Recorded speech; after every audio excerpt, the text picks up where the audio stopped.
আমরা সদৃশতা বা সিমিলারিটির এটা তৃতীয় ক্লাস করছি। আগের যে দুটো ক্লাস হয়েছে সেই দুটো ক্লাসের প্রথম ক্লাসে বলেছিলাম যে আকৃতি যদি একই হয় তাহলে সেটাকে বলা হয়, সেই সমস্ত চিত্রগুলোকে বলা হয় সদৃশ্য। এবং দ্বিতীয় ক্লাসে বলেছিলাম যে দুটি ত্রিভুজের যদি কোণগুলির সঙ্গে অপর ত্রিভুজের কোণগুলি সমান হয়, অর্থাৎ একটি ত্রিভুজের কোণগুলি যদি অপর ত্রিভুজের কোণগুলির সঙ্গে সমান হয়,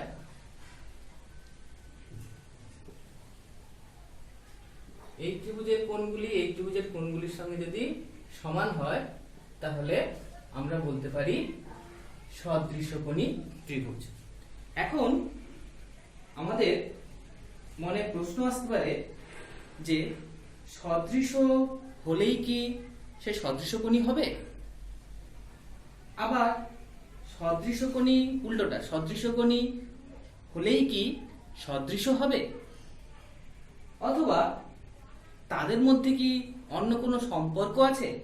এই প্রশ্নগুলো আমরা নিজেরাই উত্তর করতে পারবো যদি কয়েকটা উদাহরণ আমরা দেখি। প্রথম উদাহরণ দিচ্ছি,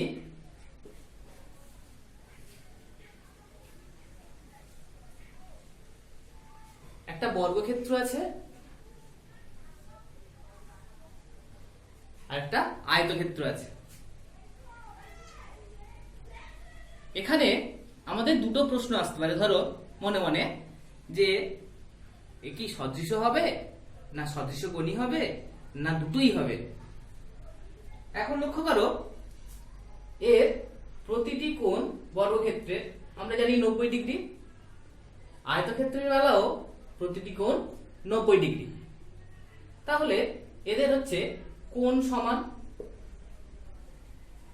তাহলে এদেরকে বলতে পারি সদৃশ কোণী। কিন্তু এরা সদৃশ নয়। কেন না, আমরা দেখেই বুঝতে পারছি যে এদের আকৃতি একই নয়, তাহলে এটা হচ্ছে সদৃশ নয়। তাহলে আমরা প্রথম উদাহরণ দেখলাম যে এমন কিছু আছে যারা সদৃশকোণী কিন্তু সদৃশ নয়। তাহলে আমাদের মনে যে প্রশ্ন একটা এসেছিল সে প্রশ্নটা আপাতত চলে গেছে। আরো একটা উদাহরণ দিচ্ছি,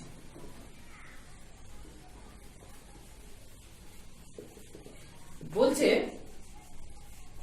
একটা বর্গক্ষেত্র নিলাম,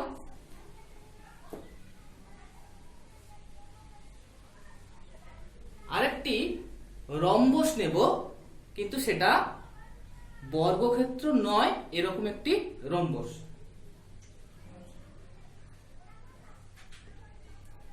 এবং এর উপরে আরো একটা বৈশিষ্ট্য আরোপ করছি যে এর প্রতিটি বাহুর সঙ্গে রম্বসের প্রতিটি বাহু সমান। তাহলে আমরা এইটুকু বলতে পারি যে দুটোর অনুরূপ বাহুগুলি সমানুপাতিক।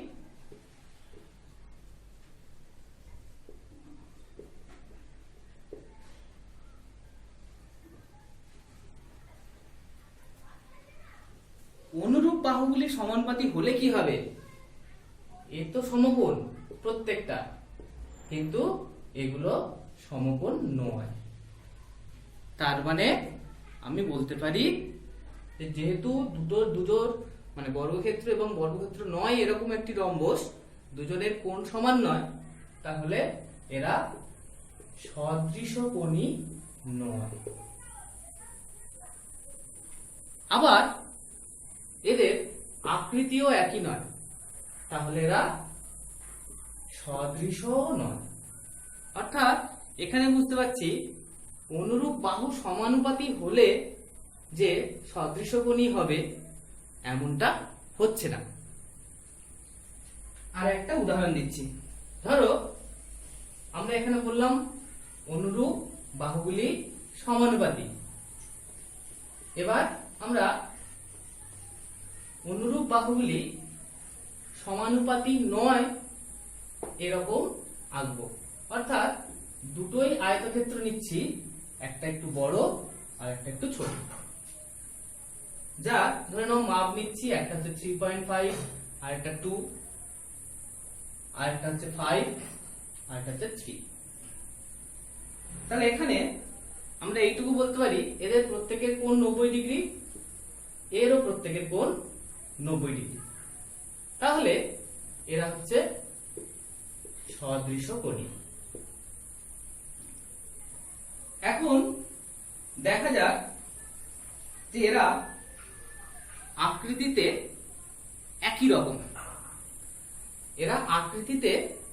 রকম, অথচ দেখা যাচ্ছে যে এদের অনুরূপ বাহুগুলির অনুপাত একই নয়। কেন? 3.5/5 এটা যা হবে 2/3 এটা একই নয়। তাহলে অনুরূপ বাহুগুলি সমানুপাতি নয়।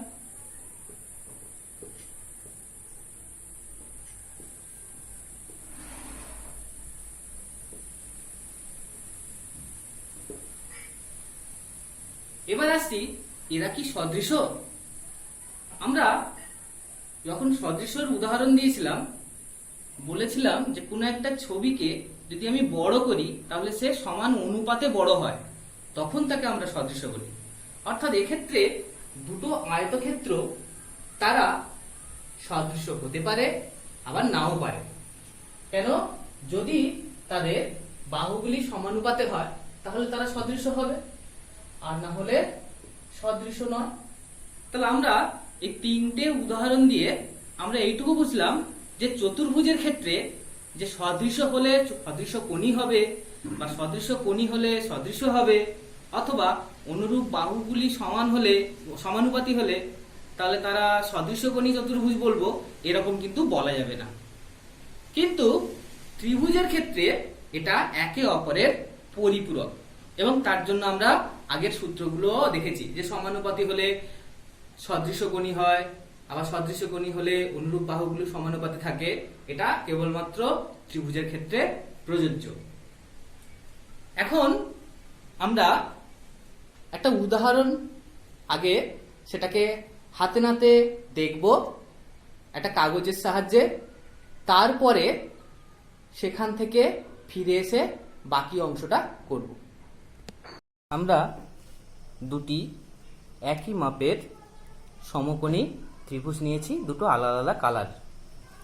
এখন এই দুটো আলাদা আলাদা কালারের একই সমকোণী ত্রিভুজের কোনো একটির, এটা হচ্ছে সমকৌণিক বিন্দু, এই সমকৌণিক বিন্দু থেকে অতিভুজের উপর একটা লম্ব টানতে হবে, সেটা কিন্তু হাতে। তাহলে আমরা কিভাবে টানবো? আমরা এই যে অংশটা আছে তার একদিকের অংশকে অন্য দিকের সঙ্গে মেলাবো। কিভাবে? এইভাবে মিলিয়ে এইভাবে ম্যাচ করাবো, এবং এই যে অংশটা এই যেন সমকৌণিক বিন্দু দিয়ে যায়, লাইনটা করে হাত দিয়ে আমরা টেনে দেবো, দিয়ে এই অংশটাকে আমরা কিছু দিয়ে কেটে নেব। তাহলে আমরা দুটো অংশে ভাগ হয়ে গেল। এখন একটা সমকোণী ত্রিভুজ এখন আরো দুটো সমকোণী ত্রিভুজে তৈরি হয়েছে। কেন সমকোণী ত্রিভুজ? না এটার উপরে এটা লম্ব, তাহলে এই কোণটা সমকোণ, তাহলে সমকোণী ত্রিভুজ। এর ক্ষেত্রেও এর উপরে এটা লম্ব, তাহলে এই যে কোণটা আছে এটা হচ্ছে সমকোণী ত্রিভুজ। এখন আমরা এক একটা সমকোণী ত্রিভুজকে অপরটার উপরে সেট করব। প্রথমে আমি ছোটটা নিই, ছোটটার কোনো একটা কোণকে অপর কোণের সঙ্গে ম্যাচ করা যায় নাকি দেখব। দেখো এই কোণের সঙ্গে এই কোণটা ম্যাচ করে গেছে, তাহলে এই কোণের সঙ্গে নিচের ত্রিভুজের এই কোণটা সমান, এই কোণটা এর সমকোণ ছোট ত্রিভুজের, আর বড় ত্রিভুজের এই কোণটা সমকোণ। তাহলে দুটো ত্রিভুজের এর দুটো কোণের সঙ্গে এই বড় ত্রিভুজের দুটো কোণ সমান, তাহলে বলতে পারি এরা দুটো ত্রিভুজ হচ্ছে সদৃশকোণী। আমরা আরো একটা যে অংশ আছে সেই অংশটা নিচ্ছি, নিয়ে সেটা আবার এই ত্রিভুজের উপর একটা কোণের সঙ্গে ম্যাচ করাচ্ছি।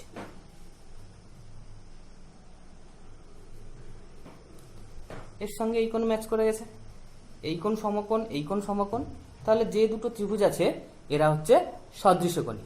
এখন যে দুটো ত্রিভুজ আমরা কেটে পেয়েছি তারা আসলে কি সদৃশ কোণী দেখা যাক। তাহলে সেক্ষেত্রে আমরা এর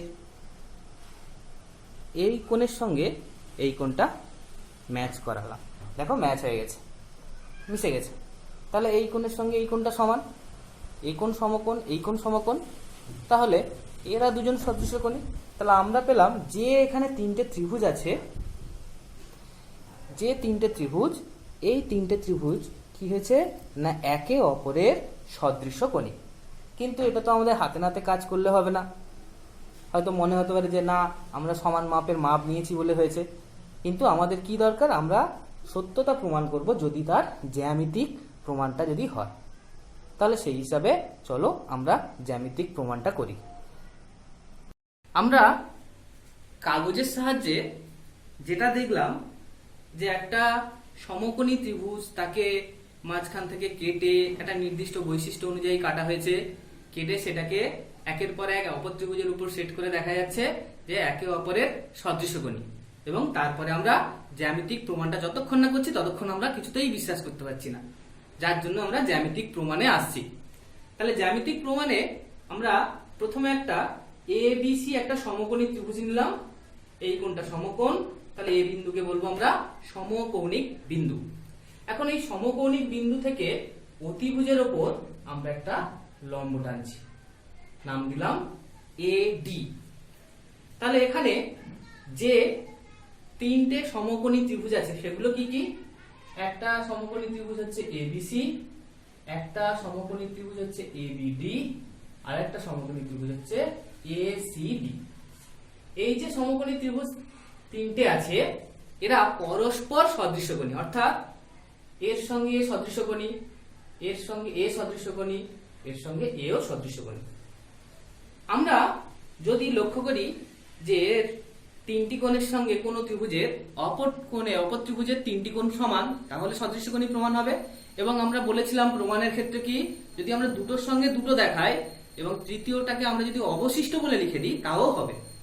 এখন লক্ষ্য করো আমরা এই দুটো ত্রিভুজ নিয়েছি, কোন দুটো ত্রিভুজ, ত্রিভুজ এ বিডি এবং ত্রিভুজ এ সিডি। এই দুটো ত্রিভুজের এই কোণের সঙ্গে এই কোণটা সমান, কেন 90 ডিগ্রি। তাহলে আমরা লিখতে পারি কোণ এ বিডি সমান কোণ এ ডিবি সমান কোণ এ ডিসি, কেন এরা প্রত্যেকে 90 ডিগ্রি। আর কি বলতে পারি, লক্ষ্য করো এই কোণ এবং এই কোণ এদের সমষ্টি 90 ডিগ্রি, আবার এই কোণ এবং এই কোণ এদের সমষ্টি 90 ডিগ্রি, কেন এই পুরোটা 90 ডিগ্রি। তাহলে বলতে পারি এই কোণের সঙ্গে এই কোণটা সমান। তাহলে এখানে আমরা বুঝতে পারলাম যে এ বি ডি সমান কোণ ডি এ সি। তাহলে অপর যে কোণ দুটো পড়ে আছে আমরা সেটা অবশিষ্ট বলে লিখব, অবশিষ্ট কোণ এস বি অবশিষ্ট বিএডি সমান অবশিষ্ট কোণ এসিডি। তাহলে আমরা প্রমাণ করলাম ত্রিভুজ এবিডি এবং ত্রিভুজ এসিডি এরা হচ্ছে সদৃশ কোণী। আমরা কখনোই এবিডি এবং এসিডি এরা সদৃশ লিখব না, আমরা কি লিখব, সদৃশ কোণী ত্রিভুজ। এবারে আমরা কোনো একটা ত্রিভুজ নিলাম এবং বড় ত্রিভুজটা নিলাম, এই দুটো ত্রিভুজকে আমরা সদৃশ কোণী প্রমাণ করব।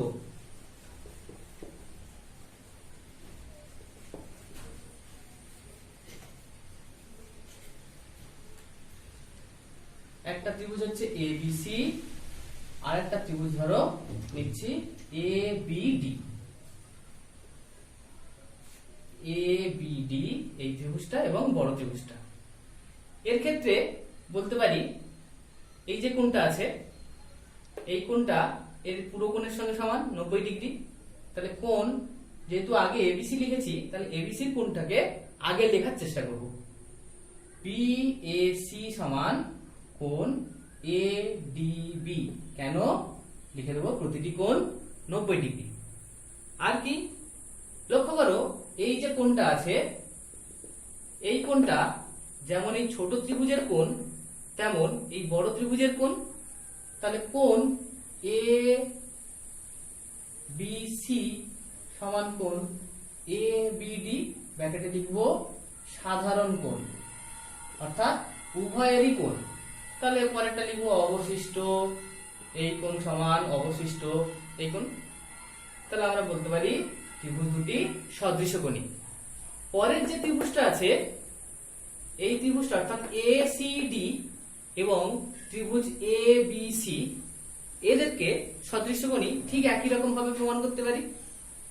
সেটা কিভাবে না, ত্রিভুজ ABC আর একটা ত্রিভুজ নেব ত্রিভুজ ACD।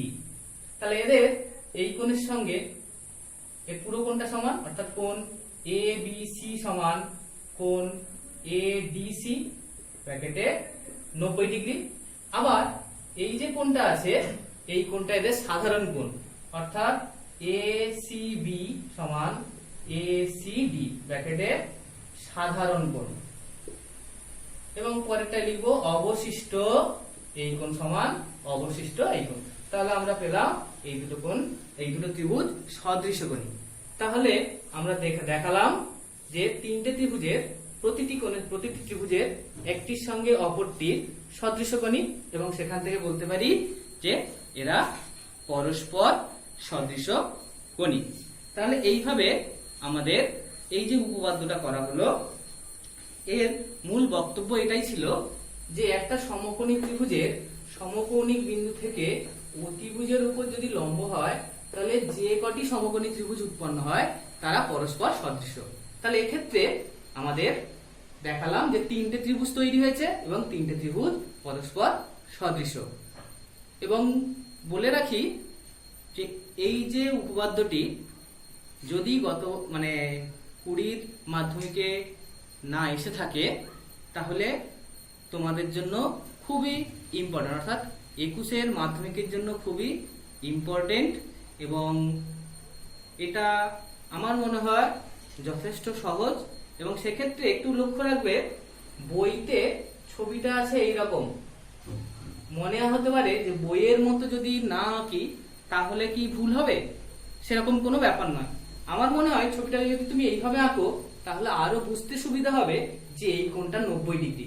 এইভাবে এই কোণটা যে 90 ডিগ্রি এটা বোঝা একটু সমস্যা আছে, এবং সেক্ষেত্রে এই কোণটা 90 ডিগ্রি বোঝা খুবই সুবিধা হবে। আচ্ছা, এক্ষেত্রে একটু বলি যে এই যে ত্রিভুজটা আছে, এই ত্রিভুজের পরে প্রমাণের ক্ষেত্রে কোন কোণের সঙ্গে কোন কোণটা সমান হলো, এটা কিন্তু আমাদের প্রয়োগের ক্ষেত্রে খুব ইম্পর্টেন্ট। আমি ছবিটাকে একটু ভালো করে এঁকে কোণগুলোকে বলে দিচ্ছি কিভাবে আমরা বুঝবো কোন কোণের সঙ্গে কোন কোণটা সমান। কারণ প্রয়োগের ক্ষেত্রে এত বড় প্রমাণ করে তারপরে আমাদের কোণ সমান করব, এটা ঠিক হবে না। আমরা ছবি আঁকলাম, এটা 90 ডিগ্রি, ABC, এর উপরে লম্ব টানলাম D। লক্ষ্য করো এখানে দুটো কোণ আছে, সমকৌণিক বিন্দুতে দুটো কোণ তৈরি হয়েছে। এই দুটো কোণকে দুরকম মার্ক করবে। এর সঙ্গে জুড়ে আছে এই কোণটা, তাহলে এই কোণটা বাদে আর যে সূক্ষ্ম কোণ আছে এই কোণটা, অর্থাৎ এই কোণের সঙ্গে এই কোণটা সমান। এর সঙ্গে কোণটা সমান হবে, এর সঙ্গে জুড়ে আছে এটা, এটা বাদে অপর যে কোণটা এর সঙ্গে এটা সমান। তাহলে আমরা এর পরের যে স্টেপ, যে সমস্ত কোণ দুটো সমান তাদের বিপরীত বাহু দুটোর অনুপাত তারা সমানুপাতে থাকবে, যেগুলোকে আমরা অনুরূপ বাহু বলি। তাহলে সেইভাবে আমরা কোণ না সমান না বুঝতে পারলে অনুরূপ বাহু লেখাটা আমাদের কাছে গন্ডগোল হয়ে যাবে। অর্থাৎ আমাকে এই ছবি এঁকে প্রথমে এই কোণগুলোকে মার্ক করে নেব, এটা সমকোণ, এটা সমকোণ, আর এটা সমকোণ। এই কোণের সঙ্গে লেগে আছে এটা, এটা বাদে এই কোণটা, এর সঙ্গে লেগে আছে এটা, এটা বাদে এই কোণটা। তাহলে কোণের দাগ দিয়ে দিলাম। এরপরে আমাদের যেভাবে প্রমাণ করতে বলবে আমরা সেভাবে প্রমাণটা করব। তাহলে আমাদের এই যে উপপাদ্য, এই উপপাদ্য হচ্ছে এই সদৃশতার লাস্ট উপপাদ্য এবং এই উপপাদ্য একটাই উপপাদ্য যেটা আমাদের সিলেবাসে প্রমাণ আছে, আর যেগুলো আছে সবই উপপাদ্যের বিবৃতি আমাদের জানতে হবে, কিন্তু তার কোনো প্রমাণ নেই। তাহলে আমরা সদৃশতার মোটামুটি পুরোটা পড়লাম এবং তার সঙ্গে এই অধ্যায়ের সঙ্গে যুক্ত আছে যে প্রয়োগগুলো, তার একটা প্রশ্ন আমি নমুনা প্রশ্ন আমি দেব এবং তার কিছু উত্তর আমি সেখানে থাকবে এবং সেগুলো করার চেষ্টা করবে সেই ওই খাতাতে, এবং পরের দিন অন্য কিছু একটা নিয়ে আসবো। তাহলে আজ এই পর্যন্ত।